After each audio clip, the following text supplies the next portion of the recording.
ngasi ge khoi gi charushi gi tangka ga sida mayam bomu ka hanna taram nokchari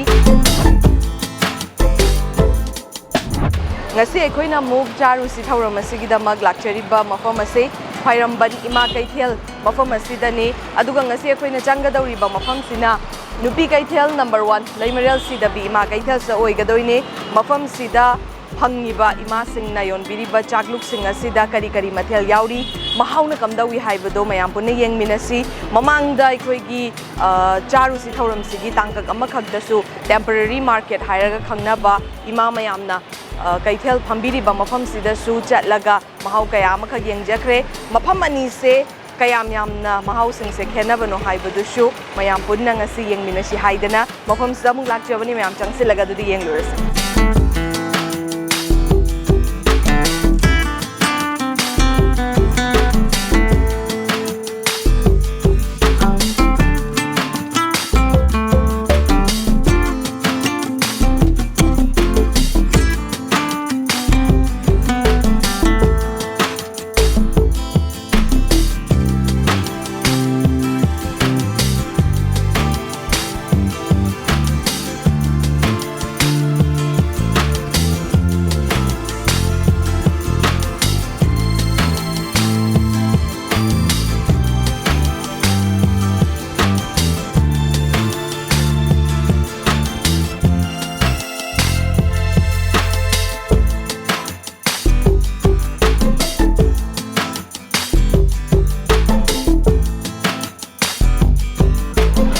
mayam akhoi se Keithel manung da change aduga random oine hekta juice tawbani ko haidi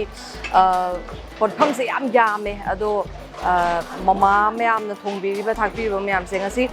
hadi mi su mayam chilamme akhoi jo hangba ma yenga dum phamjalle ado hujik mafam sida kari kari no phangi se haibu su hujik mama da khangminar se ima chakluk se makhal kari kari oidoino phangbi se chakluk se hangam thongba hawai thongba nga thongba adagi uti ironba kangau champut hawai nga charoi ge na haiba mi gi neramis ka so dum oibe ya doira mathel jingja neramis lei champut lei re hawai lei re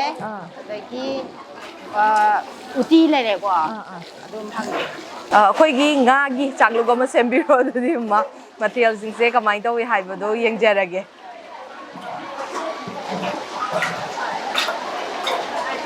mayam hauzik akhoi gi chakluk su sembina ba haikhre aduna mama na pibira ani chakluk si semba haugre yam thuna thuna tawi ko haidi mayam se dum tohe khai gi baga chak pothok pirakre de yaubire ise ngaring kha ka ngoga nga tawbom ga hapire mathel myam si mathang mathang pire hangam thongba hangam se chamthong oi doine maka ga se amna chawe uti asangba thang mathang yeng si ko ngai si thang da iromba na hawai adudagidi mathang amasu lakadauri nga atawba thongbasna nga atawba thongba nga atawba ani makhape hinjang se hinjang manga sure champut ka taruk je duga nga atawbas ka punna mathel se nipan haidare siani si yauraga di aduna mathang mathang si taste tawraga yengasi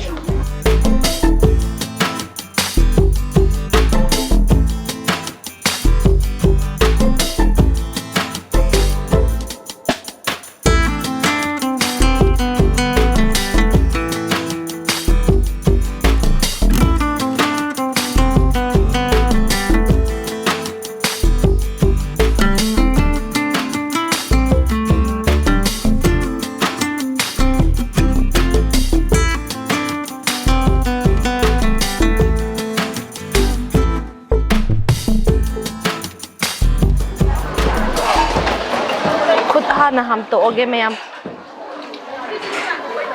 duga mathang mathang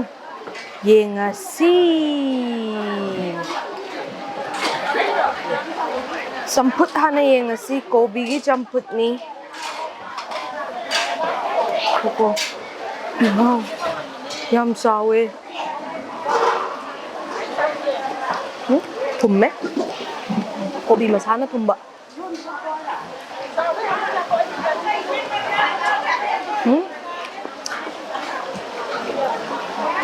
ꯊꯕꯤꯁꯨ ꯌꯥꯎꯋꯦ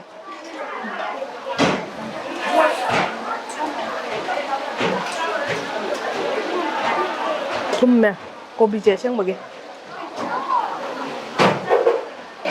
ꯃꯊꯪꯁꯦ ꯍꯪꯒꯥꯝꯁꯦ ꯇꯧꯁꯦ ꯃꯇꯝꯒꯤ ꯆꯥꯅꯕ ꯏꯟꯁꯥꯡꯅꯦ ꯆꯥꯛ ꯌꯥꯎꯗꯕꯤꯗ ꯌꯦꯡꯒꯦ ꯍꯪꯒꯥꯝ ꯉꯥꯛꯇ ꯍꯥꯟꯅ ꯁꯤ ꯀꯩꯅꯣ ꯉꯥꯒ ꯊꯥꯛꯏꯅꯦ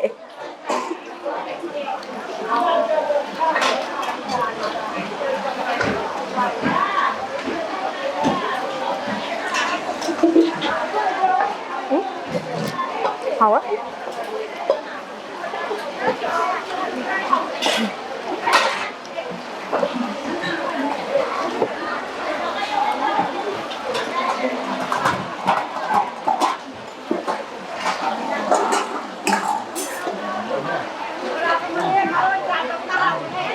하와?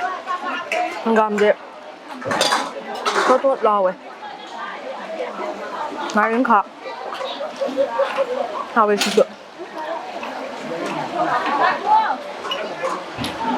mà thân tâm nghiêng gì mà ninh tâm nè ngay đến khạc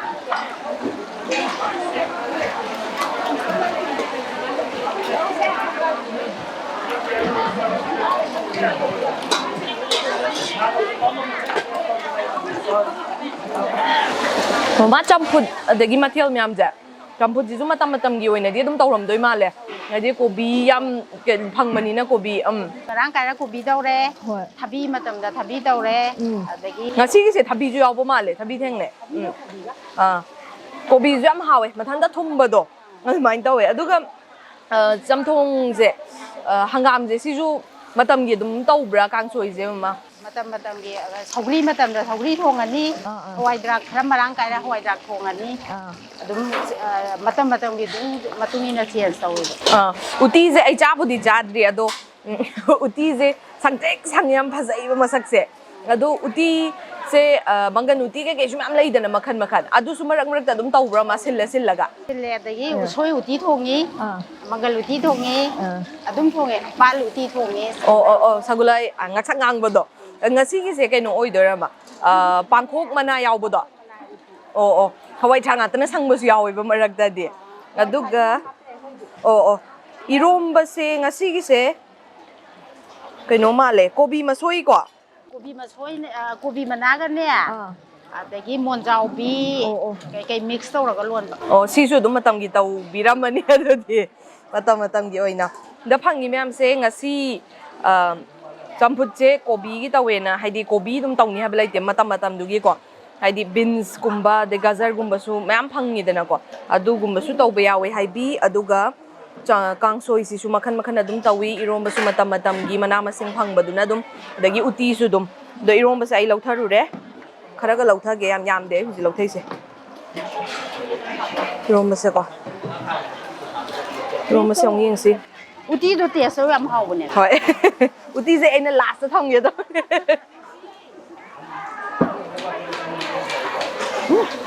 hawa iromba gi jura nga tauba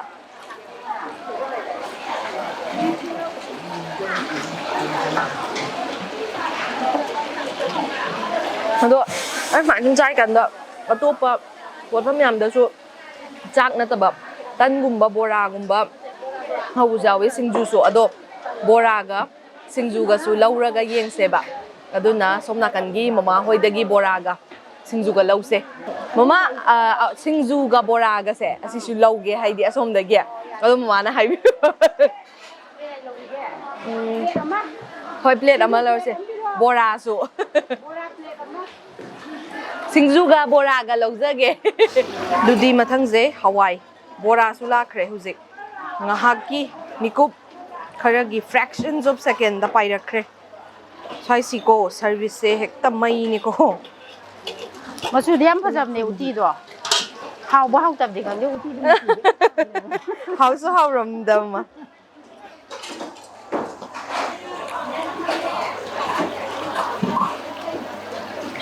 ꯑꯩꯗꯤ ꯍꯋꯥꯏ ꯑꯗꯨꯝ ꯄꯥꯝꯃꯤ ꯃꯤꯗꯤ ꯄꯥꯝꯗꯕꯅꯦ ꯌꯥꯝ ꯕꯣꯔꯥ ꯇ꯭ꯔꯥꯏ ꯇꯧꯁꯦ ꯃꯔꯨ ꯑꯣꯏꯒꯤꯅꯦ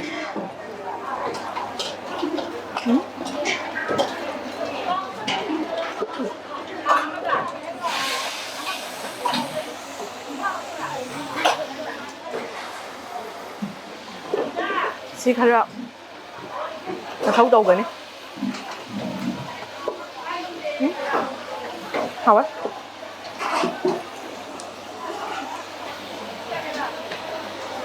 ꯊꯥꯏꯅ ꯑꯩ ꯕꯣꯔꯗꯤꯡ ꯂꯩꯔꯛꯑꯦꯕ ꯑꯗ ꯍꯋꯥꯏꯒꯨꯝꯕ ꯍꯥꯏꯗꯤ ꯍꯥꯎꯇꯦꯕ ꯏꯟꯁꯥꯡꯗꯣ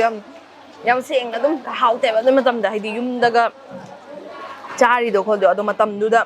ꯁꯤꯒꯨꯝꯕ ꯃꯣꯔꯣꯛ ꯃꯆꯥ ꯑꯃ ꯐꯪꯈ꯭ꯔꯕ ꯂꯣꯏꯔꯦ ꯆꯥꯛ ꯄꯨꯈꯝ ꯀꯌꯥꯅꯣꯃ ꯑꯗꯨꯝ ꯆꯥ ꯉꯝꯕꯤꯅꯤ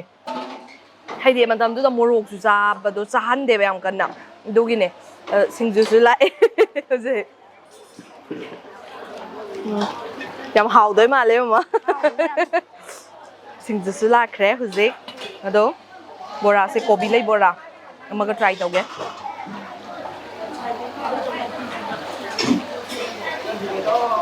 ꯍꯥꯎꯔ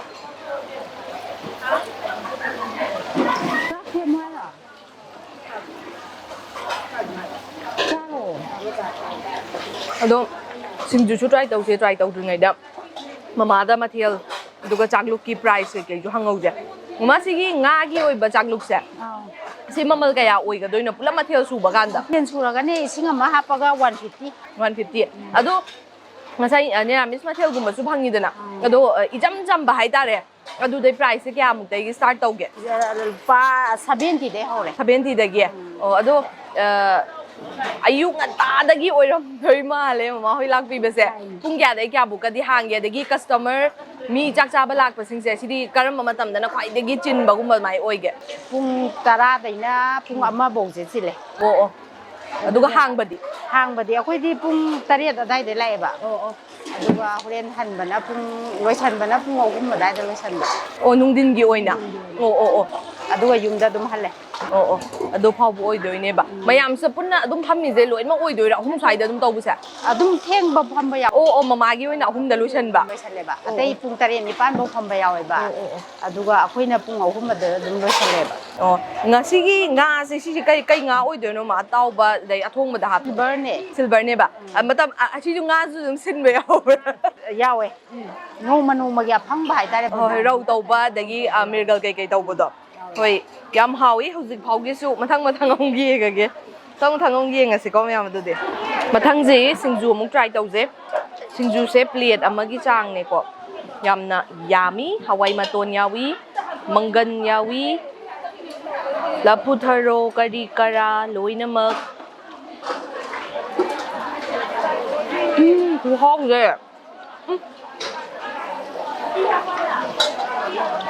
ꯊꯥꯏꯅꯗꯤ ꯃꯤꯃꯤ ꯁꯤꯡꯖꯨ ꯉꯥꯛꯇꯅꯦꯕ ꯄꯥꯝꯃꯤꯁꯦ ꯑꯗꯣ ꯍꯧꯖꯤꯛꯁꯦ ꯃꯤꯃꯤ ꯁꯤꯡꯖꯨ ꯑꯗꯨꯝ ꯆꯥꯕꯒꯤꯅꯦ ꯁꯨꯃꯥꯏꯅ ꯊꯣꯏꯗꯤꯡ ꯕꯦꯁꯣꯟ ꯅꯝꯕ ꯁꯤꯡꯖꯨꯁꯦ ꯁꯤꯅ ꯍꯦꯜꯂꯦꯕ ꯆꯥꯅꯤꯡꯕꯁꯦ ꯍꯧꯖꯤꯛꯀꯥꯟꯁꯦ ꯍꯥꯎꯋꯦ ꯀꯣꯝꯄꯥꯛ ꯑꯃ ꯆꯥꯉꯝꯅꯤ ꯁꯤꯡꯖꯨꯁꯦ ꯅꯨꯡꯊꯤꯟꯗ ꯄ꯭ꯔꯦꯁꯔ ꯀꯨꯀꯔꯗ ꯀꯥꯝꯕ ꯆꯥꯛ ꯐꯣꯡ ꯁꯥꯕꯗꯨꯒ ꯊꯥꯏꯅ ꯑꯋꯥꯊꯕꯤꯗꯣ ꯃꯣꯔꯣꯛ ꯉꯥꯡꯅ ꯁꯨꯈꯤꯕ ꯁꯤꯡꯖꯨ ꯑꯃ ꯁꯤꯌꯥ ꯀꯥꯝꯃ ꯆꯥꯈꯤꯕ ꯑꯗꯨ ꯀꯣꯝꯄꯥꯛꯇꯣ ꯁꯨꯛ ꯌꯥꯝ ꯆꯥꯎꯔꯝꯗꯣꯏ ꯃꯥꯜꯂꯦ ꯑꯗꯣ ꯑꯗꯨꯝ ꯆꯥꯈꯤ ꯁꯤꯡꯖꯨ ꯑꯃꯗꯤ ꯃꯍꯤꯂꯥ ꯅꯨꯄꯤ ꯇꯅ ꯊꯥꯅꯕ ꯌꯥꯗ꯭ꯔꯕ ꯃꯔꯤ ꯑꯃ ꯂꯩꯕꯖꯥꯠꯅꯤ ꯍꯥꯎꯈ꯭ꯔꯦ ꯐꯣꯡꯅ ꯍꯥꯎꯈ꯭ꯔꯦ ꯉꯁꯤꯒꯤ ꯑꯩꯈꯣꯏꯒꯤ ꯁꯣꯁ ꯇꯣꯞꯄꯔꯒꯤ ꯃꯇꯝ ꯌꯧꯔꯦ ꯎꯇꯤ ꯑꯁꯪꯕ ꯍꯥꯎꯅꯤ ꯎꯇꯤ ꯑꯁꯪꯕ ꯑꯃꯒꯅꯦ ꯃꯣꯔꯣꯛ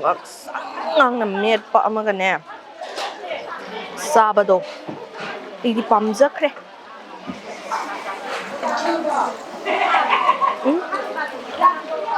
ꯑꯣꯏꯅꯝꯃꯦ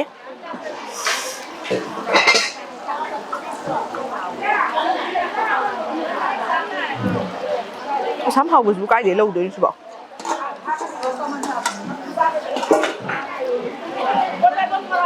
Hawe yam hawe lepningdre fazadra masakse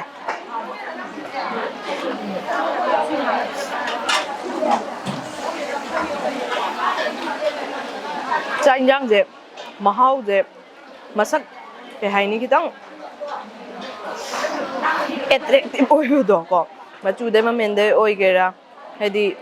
appetite po han bada hena chaning be hel han bado aduda hel leba masak chu am phajai na makhan makhan loi chare thangna badagi singju bara su laujare lanbire yam hawi singju yam hawi